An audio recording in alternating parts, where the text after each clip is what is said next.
Freestyling can be scary.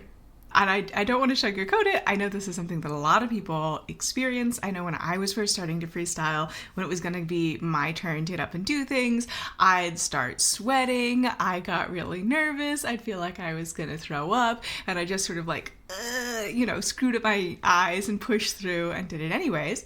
And since that point, I've learned a lot about freestyling, a lot about my own body, what I like and what I don't like, but also a lot about how to deal with the fear that kept me from freestyling and how to help other people through that as well. Because I think it would be disingenuous to be like, oh, you just allow yourself to open up to the music and for everyone it's this wonderful organic experience, just sort of happens and there's no fear and there's no struggle. That shit's hard. It's hard and it's scary. But I'm going to tell you today some really practical tips and tricks that can help you get over that fear. And before we get into it, a little disclaimer, I am not a psychiatrist, I'm not a psychologist, I'm not a psychiatrist. This is in no way mental health treatment. This is me providing strategies that might be helpful to you as a pole dancer in my capacity as a pole coach.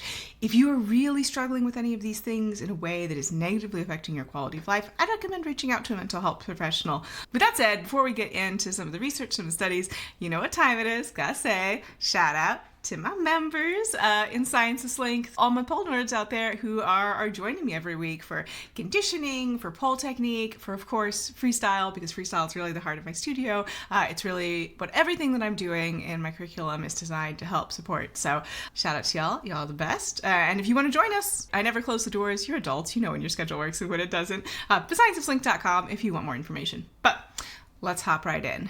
So freestyling is scary. And from talking with a lot of people who are new to freestyle and are interested in freestyle over the years, a really common theme I've noticed in this fear is fear of doing a bad job, right? Fear of failure, fear of being like, okay, I'm going to try and freestyle. I'm going to be very vulnerable and I'm going to show my own movement that I'm coming up with.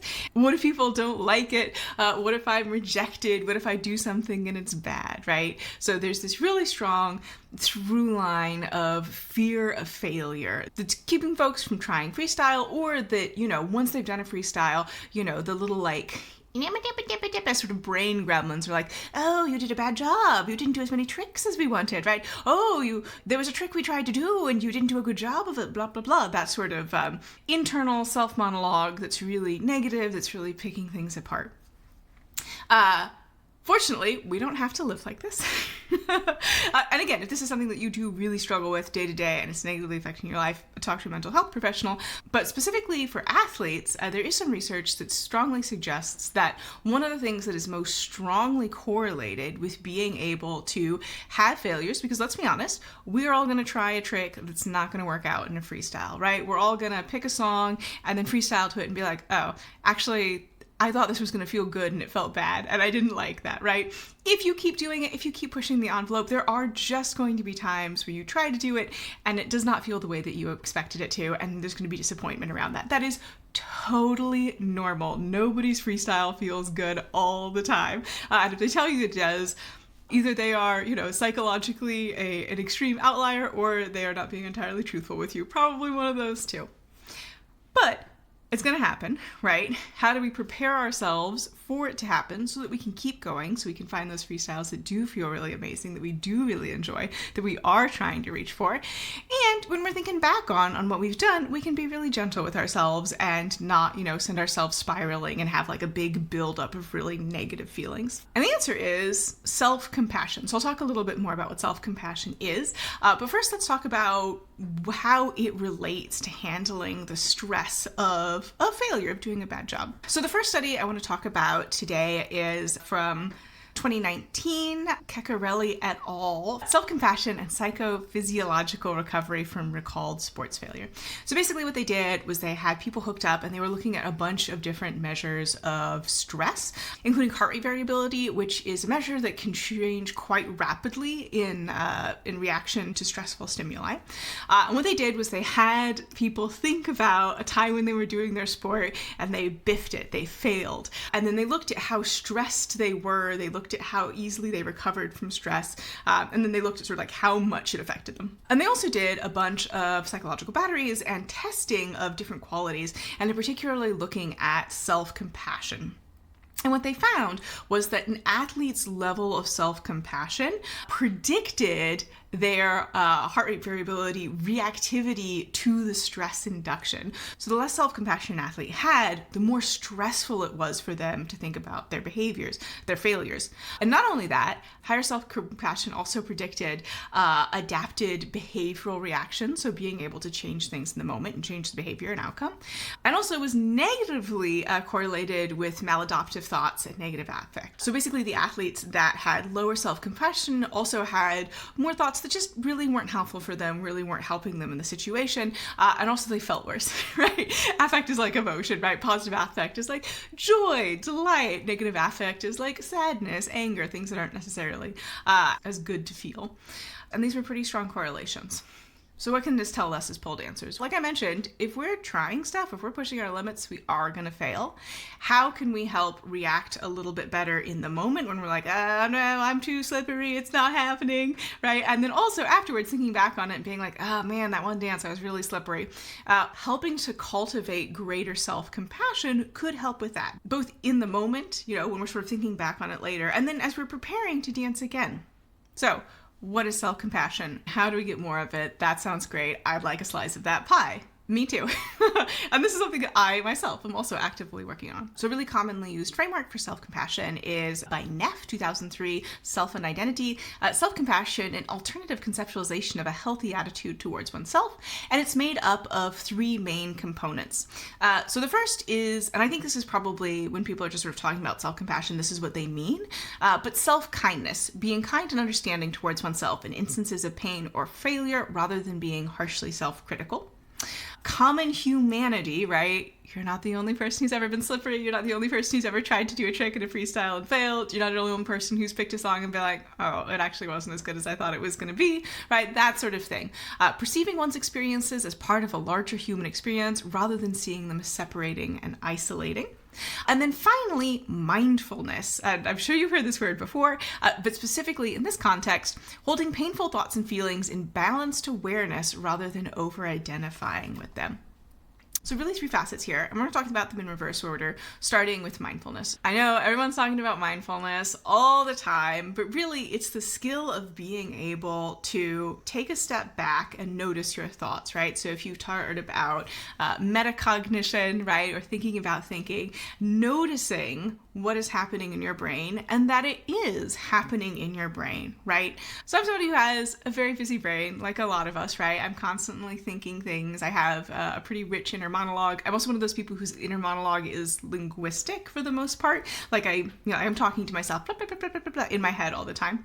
And mindfulness means noticing that that's happening and noticing what those thoughts are and being like, oh, okay, that's a thought that's happening in my head. It's not necessarily a thing that is true in the real world, right?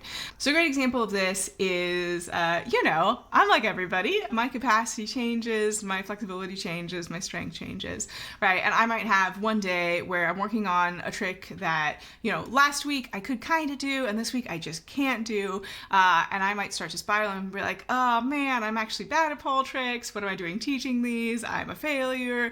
Oh no, right? I think we've all had that sort of like, you have a bad class and you sort of spiral about it afterwards. And if you don't, you probably don't need this. You probably can stop listening now because you've already got the skills that we're going to be talking about.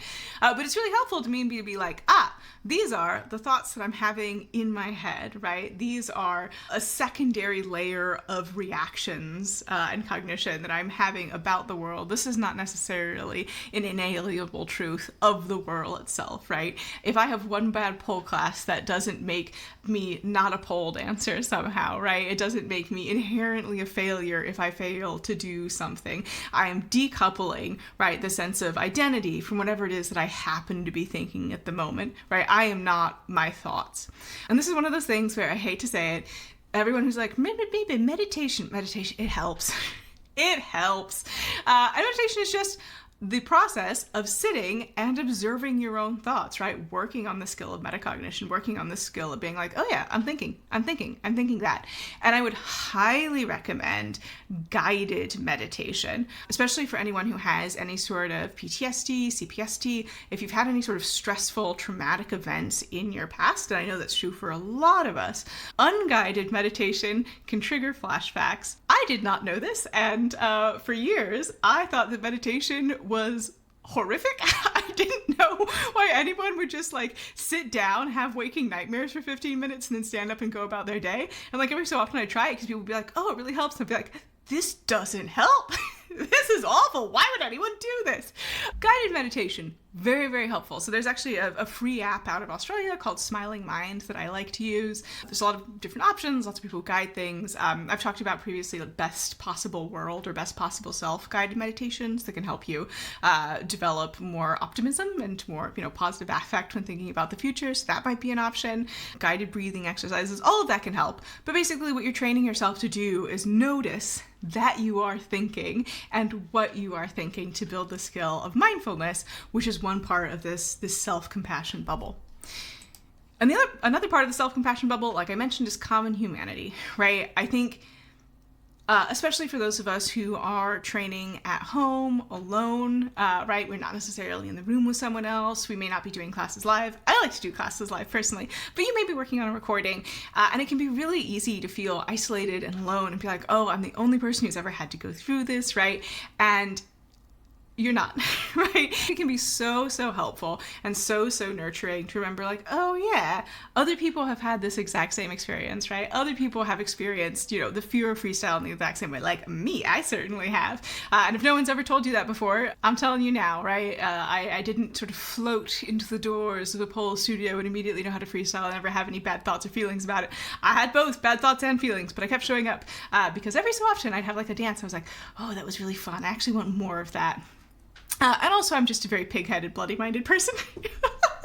I'm just very stubborn, so I kept showing up, even though I didn't always have the best time. And I think if I had been better at placing my experiences within the sort of the realm of the experiences of other people around me, it would have been really helpful. There are very, very few things that we've done in life that we are the only ones who have ever done, right? That we are the only ones who have ever experienced. I mean, hell, I'm not the only pole dancer with a PhD from Virginia who started a virtual pole studio, right? Like, no unique experiences, right? So placing your own experiences inside this idea of like, oh yeah, other people struggle with this same shit, right? Like I am not the special unique sufferer and my bad time is uniquely bad and uniquely worse than everybody else's bad time. Other people are struggling too. And it can be really helpful to find community with those folks and, share experiences and be like, yeah, are you struggling with this? I'm struggling with this. Yeah. So seeking out community, finding people, especially on Instagram. Remember, those are folks' highlight reels. Those are like the best 10 seconds of their training that week. It doesn't mean there wasn't struggle. It doesn't mean it wasn't hard. It just means that that's what they're choosing to share, right? And then finally we get to self-kindness, which I think can be really challenging for a lot of folks. And again, being kind and understanding towards yourself. And something that was really helpful for me here is to compare the way that I was treating myself and the way that I was treating other people. Right? Because I would certainly say things to myself in the quiet of my head that I would never ever say to another human being on earth, right? I was being actively unkind to myself. If a teacher talked to a student the way that I was talking to myself, we'd have words. We'd have words. So for me, taking a moment, stepping back and being like, hold up, you are not treating yourself as nicely as you would treat other people was really helpful in helping me be like, oh yeah, maybe I should be a little nicer to myself, right? Helping to sort of shift that mindset a little bit. And I will say all of these things, mindfulness, becoming more aware of my own thoughts, sense of common humanity, building an understanding that other people were struggling with the exact same things that I was struggling with, self-kindness, being nice to myself. It's an ongoing process. They're all things that I'm still actively currently working on, but as I've gotten better at them, I've also gotten better and better at handling it when I do something that doesn't turn out the way that I want it to turn out, right? When I make mistakes, because I have developed these skills and I have more self-compassion than I did, I don't spiral about them for a week, right? I'm like, okay, yeah, that happened. Couple regrets. I'm not stressed about it, but I'm less stressed about it, and then I can go on with my day. So that can be really helpful. So some other specific things that you might try out. So these are from Bluth 2016. Flipping, the thing that I was talking about earlier, where I'm like, oh, I would never say this to somebody else. What would you say to someone else who is struggling in the way that you're struggling right now, right? Writing down, hey, I'm so sorry you picked a song and you didn't actually enjoy dancing to it. That sucks. There's other songs. Next time you're going to kill it. Think about all the times that you picked great songs. People enjoy your dance anyway. All the things that you'd say to a friend to help support them going through this, imagining that person, writing them down, and then reading them back to yourself can be really helpful. Self-touch, gentle self-touch can be really nice. I know this is something that I actually just tend to do as part of my dance is, do some gentle, compassionate self-touch. Sometimes compassion is not the word that I would use, but enjoyable, let's put it that way. Self-touch can be a really nice way to connect with your body, to connect with your physical self. You can work on having, little catchphrases, little things that you say to yourself. So especially when I'm about to try something really hard, I give myself a little pep talk and I'm like, all right, you've got this. You're strong, you're powerful, you're courageous. Having something like that to help yourself get hyped up. And then also when it doesn't go the way that you like it, to help yourself be like, hey, you showed up, you tried your best. And that's really what matters, right? Whatever it is that's going to help you be like, hey, other people also struggle. I'm being kind to myself. And any negative thoughts that I'm thinking are just that negative thoughts that you're thinking, and they will eventually pass. Also, and this is a classic meditation technique, paying attention to your breath. Something that I will do a lot is I will count my inhales and my exhales, and I will have 5 full breaths, 5 inhales, 5 exhales, count to 10, start again. So really just focusing on noticing your breath, slowing down, bringing your attention into it. I mentioned in class, sometimes this almost feels like pulling a balloon in by a string and getting all my loose thoughts and trying to shove them back into my head and bring them back into my body. So that can be very helpful. Also, body scans, so thinking about all the different places on your body. We'll do this sometimes in my Feel Good Flex classes, particularly at the end when we're cooling down. I like to go toes up, some people like to go head down. I don't think it matters particularly, but noticing every part of your body and being like, yeah, okay, I got a body. It's a good body. All bodies are good bodies. And this is where my bits are today. It can be very helpful. And if you are, really freaking out, take a break, right? If you're in a physical pole space, maybe you step out of the room. If you're in a virtual class, maybe you turn off the camera, take a drink of water, take some deep breaths, try a body scan, some self-touch, saying your self-compassion phrases for yourself. Give yourself a moment to get out of the stressful situation, reconnect with yourself, and then, when you're ready, get back into it. I know it's hard. I know we all have to deal with negative feelings as part of trying new things, right? That's just how being human works. Doing new shit's scary. But hopefully I've given you some tips and tricks today, some things that you can think about, some tools you can have in your tool bag. And the next time you're like, oh, I'm kind of freaking out. What did Rosie say? Other people have freaked out before. Whatever you're worried about, you're not alone, right? You should be nice to yourself. Treat yourself like a good friend. And then, these are just thoughts. The thoughts will pass. Feel free to use me as your, shoulder angel / helpful ghost if that is helpful for you. That's all I got for you today. Some little sports psychology tips to think about. Again, if you're really, really struggling with this, talk with a mental health provider. They're going to be able to help you out more. This is just a nice little mental health bag to stick in your pole bag along with your, your shoes and your grip and whatever. And I hope they're helpful to you. So, thanks so much for joining me today. All the citations are down there in the comments. You can check them out if you want to read more. It's a really interesting area of research that you can definitely spend some more time digging into if this is something that interests you. And I look forward to talking with you in a couple weeks. Bye!